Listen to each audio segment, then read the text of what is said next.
BP, sugar, thyroid, obesity, hormone సమస్యలని మందులు లేకుండా నేచర్ మంత్ర ఫుడ్ తో రివర్స్ చేసుకోండి. Welcome to I dream. నేను మీ సురేఖ. ఈ మధ్య చాలా మంది డయాబెటీస్ బారిన పడుతూ ఉన్నారు. అయితే షుగర్ 150 దాటకుండా ఉండాలి అంటే మన ఎవ్రీడే తీసుకునే డైట్ ఎలా ఉండాలి, రోజు ఏ ఫుడ్ తీసుకోవాలి, ఏ ఫుడ్ తీసుకోకూడదు అనే విషయం ఇవాళ వివరంగా మాట్లాడదాం. ఈరోజు మనతో పాటు ఉన్నారు ప్రముఖ నాన్ సర్జికల్ ఆయుర్వేదిక్ డాక్టర్, సురక్ష ఆయుర్వేదిక్ క్లినిక్ ఫౌండర్ డాక్టర్ పూర్ణ రాజేశ్వరి గారు. వారితో మాట్లాడదాం. నమస్కారం అమ్మ. నమస్తే అమ్మా. ఎలా ఉన్నారు? బాగున్నాను, థ్యాంక్ యూ.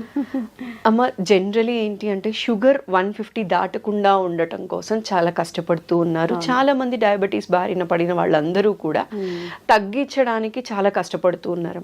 అసలు డయాబెటీస్ బారిన పడకుండా ఉండాలి అంటే, 150 దాటకుండా ఉండాలి అంటే ఎవ్రీడే ఏ ఫుడ్ తీసుకోవాలి, ఏ ఫుడ్ తీసుకోకూడదు? అంటే జనరల్గా ఏంటంటే డయాబెటీస్ అనేది ఈ రోజుల్లో పెద్ద ఒక రకమైనటువంటి శాపం అనుకోవాలి. పాత రోజుల్లో ఏంటంటే తిండి లేక చాలా కరువులో ఉండి చాలా ఇబ్బందులు పడుతుండే, క్షామంలో ఉండి చాలా ఇబ్బందులు పడుతుండే వాళ్ళం మన భారతీయులు. ఇప్పుడు ఏంటంటే చాలా కష్టపడి ఆర్థికంగా బలపడ్డాం, కానీ ఆరోగ్యపరంగా చాలా బలహీనం అయిపోయాం. దానికి ఎగ్జాంపుల్ ఏంటంటే మనకు వస్తున్న diabetes, hyper tension, main problems, life style disorders అంటారు వీటిని. అలాంటివి చాలా ఉన్నాయి మనకి. ఆస్మా కానీ, ఒబిసిటీ కానీ, ఇవన్నీ చాలా వస్తాయి. అవన్నీ నెక్స్ట్, కానీ ఫస్ట్ అండ్ ఫార్మోస్ట్ డయాబెటీస్ అనమాట. ఎందుకంటే తినడానికి ఉండదు, ఏం తినడానికి ఉండదు. ఏది తినాలన్నా నోట్లో పెట్టుకోవాలంటే భయంగా తినవలసి వస్తుంది. కొంతమంది చాలా స్ట్రిక్ట్గా ఫాలో అయిపోతారు, ఇంకా వాళ్ళకి తినడానికి ఏం ఉండదు అనమాట. అసలు అంత డ్రై ఇదిలో ఉంటారు, అంటే కరువులో ఉన్నట్టుగా, ఉపవాసంలో ఉన్నట్టుగా ఉంటారు అనమాట. అందుచేత కొంచెం ప్రణాళికాబద్ధంగా ఆహారాన్ని వాళ్ళు ప్లాన్ చేసుకుంటే మంచిగా ఆరోగ్యంగా తీసుకోవచ్చు. టేస్టీ ఫుడ్ కూడా తీసుకోవచ్చు. ఓకే. అంటే జనరల్గా టేస్టీ ఫుడ్ అంటే ఎలాగో అనారోగ్యకారకం అని చెప్పేసి వాళ్ళు భయపడతారు, కానీ ఇంట్లోనే కొన్ని టేస్టీ ఫుడ్స్ కూడా మనం చేసుకోవచ్చు. ఇందులో కొంచెం వీలైనంత వరకు చెప్పడానికి ప్రయత్నం చేద్దాం. సో ముఖ్యంగా ఏంటంటే వాళ్ళు ప్లాన్ చేసుకోవాల్సిన ఆహారంలో క్యాలరీస్, కార్బోహైడ్రేట్స్ అందరూ చెప్పేది తగ్గించేసేది అనేది చాలా ఇంపార్టెంట్. తర్వాత ఏంటంటే ప్రోటీన్స్ ఎక్కువగా ఉండాలి. తర్వాత అందరూ చాలామంది పట్టించుకోని విషయం ఏంటంటే పీచు పదార్థాలు ఎక్కువ తీసుకోవాలి. సో ఫైబర్ రిచ్ ఫుడ్, పీచు పదార్థాలు ఎక్కువగా ఉండే ఆహారం తీసుకోవడం వలన డయాబెటీస్ని మనం మేనేజ్ చేసుకోవచ్చు. డయాబెటీస్ తగ్గడం అనేది ఏమి ఉండదు, మేనేజ్మెంటే. మనం మేనేజ్మెంట్ని కరెక్ట్గా మేనేజ్ చేసుకోగలిగితే చాలు అనమాట. అది చాలు. మెడిసిన్స్ ఎక్కువ వాడకుండా, మెడిసిన్స్ వీలైతే లేకుండా కనుక డయాబెటీస్ని మనం మేనేజ్ చేసుకుంటే మోస్ట్ సక్సెస్ఫుల్ పర్సన్ అని చెప్పేసి మనం అవార్డు ఇవ్వచ్చు అనమాట. లేకపోతే ఏంటంటే ఇన్సులిన్ డిపెండెన్సీ అవుతుంది, మెట్ఫార్మిన్ విపరీతంగా వాడుతున్నారు, గ్లైసిఫేజ్ మెడిసిన్స్ విపరీతంగా వాడుతున్నారు, ఇంకా స్ట్రాంగ్ మెడిసిన్స్ కూడా వాడవలసి వస్తుంది. ఆ మెడిసిన్స్ వల్ల సైడ్ ఎఫెక్ట్స్ చాలా ఎక్కువ ఉంటాయి, భయంకరమైనటువంటి సైడ్ ఎఫెక్ట్స్ ఉన్నాయి. కాబట్టి అవి తక్కువగా వాడుకునేలాగా మన డైట్ ప్లాన్ అనేది ఇంపార్టెంట్. మీరు అడిగిన డైట్ ప్లాన్ చాలా అవసరం అమ్మా. At the same time exercise plan కూడా చాలా అవసరం. ఎక్సర్సైజ్ అనేది మోస్ట్ ఇంపార్టెంట్. థర్డ్ ఫ్యాక్ట్ ఏంటంటే స్లీపింగ్ హ్యాబిట్స్. సో ఆహారం, వ్యాయామం, నిద్ర, ఈ మూడు కనుక కరెక్ట్గా ప్లాన్ చేసుకుంటే, ఆయుర్వేదంలో ఏంటంటే ఒక శరీరం మనిషి ఆరోగ్యంగా ఉంటారంటే త్రిస్తంభాలు అంటారు. త్రిస్తంభాలు ఏంటంటే ఆహారం, వ్యాయామం, నిద్ర. ఈ మూడు కరెక్ట్గా మేనేజ్ చేసుకుంటే ఎటువంటి వ్యాధులు రాకుండా ప్రివెంటివ్ కేర్గా మనల్ని మనం హ్యాపీగా ఉంచుకోవచ్చు, హెల్దీగా ఉంచుకోవచ్చు. అట్ ది సేమ్ టైం వ్యాధులు వచ్చినా కూడా మన మేనేజ్మెంట్ అనేది ఈజీగా ఉంటుంది అనమాట. సో దానికి ఏంటంటే ముందు ఫస్ట్ పాయింట్ డైట్ గురించి చూద్దాం. డైట్లో ఎర్లీ మార్నింగ్ లేచిన వెంటనే మంచినీళ్ళు తాగడం అనేది ఫస్ట్ స్టెప్. వీలైతే గోరువెచ్చటి నీళ్ళు తాగడం.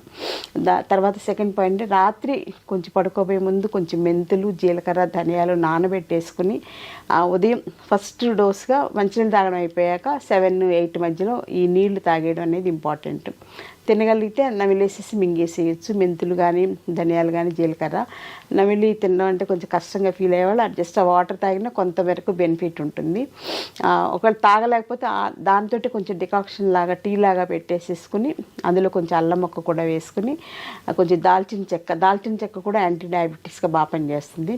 వేసుకుని తాగడం అనేది ఒక టీ లాగా అనమాట. అంటే మామూలు మనం తాగే టీ పౌడర్తో టీ కాకుండా ఇలా టీ లాగా తాగేయచ్చు గోరువెచ్చగా. తర్వాత 9 లోపల బ్రేక్ఫాస్ట్ ఏంటంటే ఇడ్లీ లాంటివి సాఫ్ట్ ఫుడ్స్ కామన్ అని కదా, ఇడ్లీ కానీ, ఉప్మా కానీ అలాంటివి. సో ఇడ్లీ మామూలు ఇడ్లీ. ఉప్మా మాత్రం బొంబాయి రవ్వ ఉప్మా కాకుండా మొక్కజొన్న రవ్వ ఉప్మా కానీ, లేకపోతే ఎల్లో కలర్లో ఉంటుంది ఒక రకమైన రవ్వ, బన్సీ రవ్వ అంటాం, అది కానీ, లేకపోతే గోధుమ రవ్వ ఉప్మా కానీ, ఏదైనా ఎక్కువ క్వాంటిటీ కాకుండా ఒక 2 to 3 ఇడ్లీస్ సైజ్ అయితే అలా మామూలుగా 4 ఇడ్లీస్ తినేవాళ్ళు 3 ఇడ్లీసే తీసుకోవాలి. దాంతో పాటుగా ఏంటంటే వెజిటబుల్ సలాడ్ కానీ వెజిటబుల్ సూప్ కానీ తీసుకోవాలి. అంటే ముఖ్యంగా క్యాబేజ్ ఫైబర్ బాగుంటుంది కాబట్టి క్యాబేజ్ బాగా తీసుకోవచ్చు, క్యారెట్ వేసుకోవచ్చు, బీన్స్ వేసుకోవచ్చు, ఇంకేదన్నా మనకు అవకాశం ఉంటే వేసుకుని అవన్నీ ఉడకబెట్టేసేసుకుని అది కొంచెం ఉడకనివ్వాలన్నమాట. కొంచెం ఒక 5 minutes ఉడికాక అది వడకట్టుకుని సూప్ లాగా తాగేయచ్చు లేదా సలాడ్స్ లాగా తీసుకోవచ్చు. అందులో టేస్ట్ కోసం కానీ కొంచెం ఉప్పు వేసుకోవచ్చు, కొంచెం నిమ్మరసం కూడా వేసుకోవచ్చు, కొంచెం మిరియాల పౌడర్ కూడా వేసుకోవాలి. మిరియాల పౌడర్ కూడా డయాబెటీస్కి మంచిది కాబట్టి అలా తీసుకోవచ్చు. అది బ్రేక్ఫాస్ట్ టైంలో అంటే ఇడ్లీ క్వాంటిటీ కొంచెం తగ్గించుకుని ఆ ప్లేస్లో సలాడ్స్ తోటి ఫిలప్ చేసుకున్నాం అనమాట. అది ఒకటి. నెక్స్ట్ 11 o'clock ఆ టైంలో ఆఫీస్కి వెళ్ళినా పక్కన ఒక బాటిల్లో మజ్జిగ చేసుకుని పట్టుకెళ్ళాలి. ఆ మజ్జిగ కూడా ఏంటంటే రాత్రిపూట ఒక 1/2 liter పాలు తోడుపెట్టేటప్పుడు అందులో ఒక 2 స్పూన్లు మెంతులు వేసేసి తోడుపెట్టేసేయాలి. సో మెంతుల్లో ఉండేటువంటి యాంటీ డయాబెటిక్ యాక్షన్ అంతా కూడా ఆ పెరుగులోకి వచ్చేస్తుంది. సో మళ్ళీ పెరుగు వాడకూడదు. పెరుగు వల్ల కూడా డయాబెటీస్ పెరుగుతుంది. మజ్జిగే వాడుకోవాలి. సో మజ్జిగ చేసేసుకుని ఒక బాటిల్ నిండా పోసుకొని ఎక్కడికి వెళ్తే అక్కడికి మనం తీసుకెళ్ళిపోవచ్చు. మధ్యాహ్నం 11 o'clockకి ఒక 250 ml మజ్జిగ తాగేసేయాలి. 1 o'clockకి లంచ్ ఏంటంటే మనం మామూలుగా వైట్ రైస్ అనేది మోస్ట్ కామన్ కదా. White rice, white sugar, white salt, white packet milk, మైదా, ఈ 5 కూడా white poisons. Okay. 5 white poisons వల్ల డయాబెటీస్ మల్టిప్లై అవుతుంది అనమాట. సో ఈ 5 కూడా తీసుకెళ్ళి కాశీలో వదిలేయాల్సిందే డయాబెటీస్ పేషెంట్స్. సో ఈ 5 వైట్ పాయిజన్స్ వదిలేస్తే సగం శని వదిలిపోయినట్టు అనమాట. లేకపోతే ఆ వైట్ రైస్ వల్లనే డయాబెటీస్ బాగా పెరిగిపోతుంది. సో వైట్ రైస్ ప్లేస్లో మనం ఏంటంటే బ్రౌన్ రైస్ తీసుకోవచ్చు, లేకపోతే నవరార ధాన్యం అని తీసుకోవచ్చు, లేకపోతే రాజముడి ధాన్యం అని చెప్పేసి ఇప్పుడు చాలా వస్తున్నాయి. ప్రకృతి వైద్యం ద్వారా వచ్చేవన్నీ కూడా ఆర్గానిక్లో రైస్వే చాలా వస్తున్నాయి. ఒకవేళ అవన్నీ దొరకకపోయినా జొన్నలు వాడుకోవచ్చు, జొన్న రవ్వ ఉప్మా లాగా చేసుకొని తీసుకోవచ్చు, లేకపోతే గోధుమ రవ్వ ఉప్మా తీసుకోవచ్చు. అలా వీటికి ఆల్టర్నేటివ్స్ తీసుకుంటూ వీక్లీ ట్వైసే బ్రౌన్ రైస్ తినాలి. ఏదైనా ఏ రైస్ అయినా వీక్లీ ట్వైసే. మిగిలిన రోజులన్నీ కూడా గోధుమ రవ్వ కానీ లేకపోతే జొన్న రవ్వ కానీ ఇలాంటి వాటితోటి అన్నంలా వండుకోవడం ఏదో ఒకటి అలా ప్రిపేర్ చేసుకుని తీసుకోవాలి. కానీ కర్రీస్ మాత్రం బాగా తీసుకోవాలి. ముఖ్యంగా పప్పు కంపల్సరీగా ఎవ్రీ డే లంచ్లో ఉండాలి. పప్పు ఆకుకూర కానీ పప్పు మునగాకు కానీ ఏది వీలైతే అది. టేస్ట్ కోసం పప్పు, మామిడికాయ కానీ ఎలా వీలైతే అలాగా కందిపప్పు కంపల్సరీ తీసుకోవాలి. వారానికి ఒకసారి శనగపప్పు కూడా తీసుకోవచ్చు. ఓకే. అలా శనగపప్పును మనకి క్యాబేజ్ కర్రీస్ ఎలా చేసుకుంటాం కదా అలాంటివన్నీ తీసుకోవచ్చు. దాంతోపాటుగా లంచ్లో జాంకాయ కానీ లేకపోతే బొప్పాయి పండు కానీ ఏదో ఒకటి అంటే టూ మచ్ క్యాలరీస్ ఉండేటువంటి అరటిపండు, సపోటా పండు, మామిడి పండు కాకుండా జామకాయ, పపాయ, నారింజ, యాపిల్ ఇవన్నీ కూడా అంటే మనం వెతుకుతుంటే చాలా దొరుకుతాయి. మనం చాయిస్ లేదనుకుంటాం కానీ మన ఆ దృష్టితో చూడం అనమాట. అందరూ ఒకే టైప్ ఫుడ్కి అలవాటు పడిపోయాం ఇప్పుడు. అలా కాకుండా కొంచెం డిఫరెంట్గా ఆలోచిస్తే బోల్డ్ దొరుకుతాయి. సో అలా తీసుకోవాలి. అంటే కడుపు నిండాలి కదా.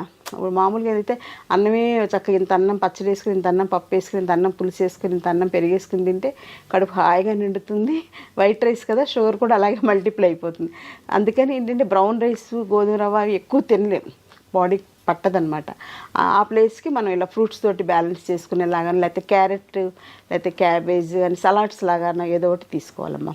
తర్వాత మళ్ళీ ఈవినింగ్ 4 o'clock టీ కానీ తర్వాత ఇంకా ఏదన్నా మజ్జిగ కానీ లేకపోతే హెల్త్ డ్రింక్ అల్లం టీ తోటి కానీ అలాంటివి ఏదో తీసుకోవచ్చు. ఏమీ లేకపోతే కొంచెం కొబ్బరి నీళ్ళు కానీ అలా అయినా పర్వాలేదు.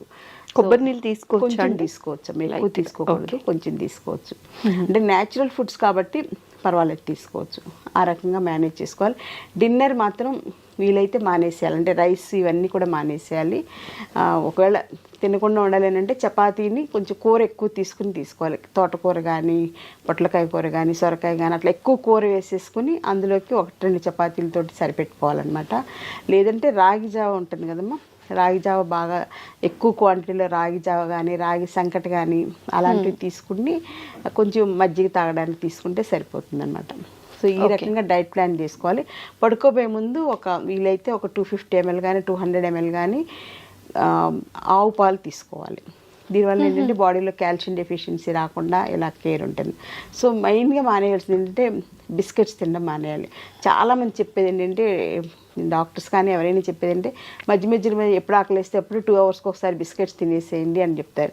బిస్కెట్స్లో మైదా ఉంటుంది, అందులో ఫ్రక్టోజ్తో చేసినటువంటి షుగర్ బేస్డ్ ఇవన్నీ ఉంటాయి. అలాగే ఆర్టిఫిషియల్ షుగర్ అని చెప్పేసి బయట పంచదార కాకుండా వాడుతుంటారు, అది ఇంకా డేంజర్ అనమాట. అది అస్సలు మంచిది కాదు, క్యాన్సర్ని కలిగిస్తుంది అనమాట అది. సో అలాంటి ఆర్టిఫిషియల్ షుగర్ కూడా వాడకూడదు. వీలైతే మానేసి నోరు అలాగా అలవాటు చేసుకుంటే ఆ చప్పిడిగా అలవాటు అయిపోతుంది. అలా ప్లాన్ చేసుకుంటే సరిపోతుంది. ఈ డైట్ ఇలా ప్లాన్ చేసుకుంటే షుగర్ మీరు అడిగినట్టు 150 దాటకుండా మనం కేర్ తీసుకోవచ్చు. అలాగే ఎక్సర్సైజ్ కూడా చాలా ఇంపార్టెంట్. Next step exercise.